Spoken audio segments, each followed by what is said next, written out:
Turashimiye Imana Data yo mwijuru twemereye ko turangiza inondwa amahoro tukaba dutanguye iyindi turamahoro.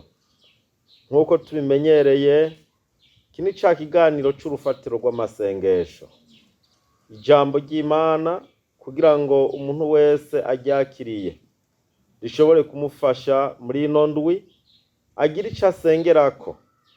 Kandi turizeye neza ko ijambo ry'Imana rifise ububasha kubaryumva bose bagakora ico ijambo ry'Imana ribasaba.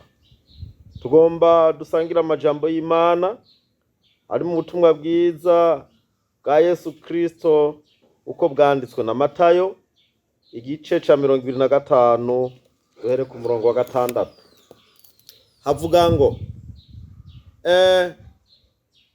mu gicugu humvikana urwamo ngo ngumukwe nimusohoke mu musanganire. Buno za nkumi 10 zirazanzamuka zitunganya amatara yazo. Vya bijuju bibwira abanyabwenge biti nimuduhese ku mavuta yanyu kuko amatara yacu ariko arazima. Ariko abanyabwenge babishura bati kumbure niyo dukwira twese, ivyiza nimuje kubadandaza mwigurire. Bakigiye kugura umukwe arashika, abiteguye binjirana nawe mu bukwe, urugi rurugagwa. Mani dufashe cyane. N'aya majambo y'Imana y'urufatiro rwo gusenga twumva twovugana namwe kugira ngo ino ndwi yose azoturongore tuyasengerako turi kumwe n'Imana mu vyo tuzoba turiko turakora byose. Ngaha tubonye amajambo avuga ngo mu gicugu hagati humvikana urwamo ruvuga ngo nguyu umukwe araje muvyuke tumusanganire. Bene data, iri jambo rigomba kutubwira iki? Ritwibutsa ko Yesu Kristo ari hafi kuza kugira ngo atore umugeni wiwe. Usomye muri iki gice ca 24 bikurikirana turabona ingene Yesu yari amaze kubwira abigishwa ibimenyetso bizoranga igihe c'iherezo.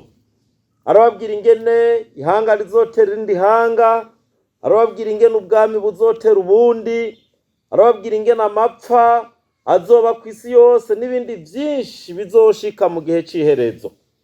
Ibi byose rero turamaze kubibona, nta kintu na kimwe tutarabona muri ibi.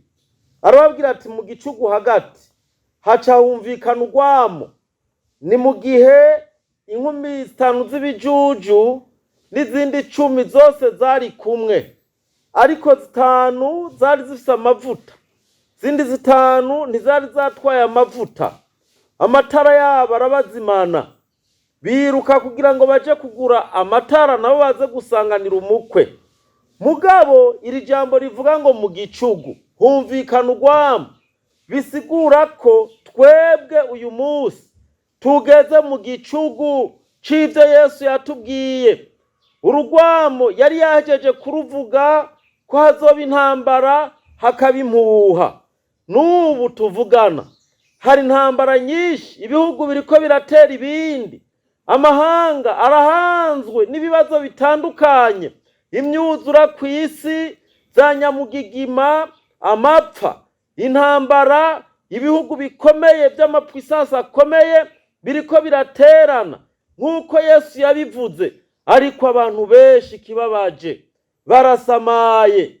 Hari ibintu bibasamaje: kubaka amazu meza, kugura imiduga myiza, kuronka amaviza, kumererwa neza, ariko bibagiye mu gicugu hagati.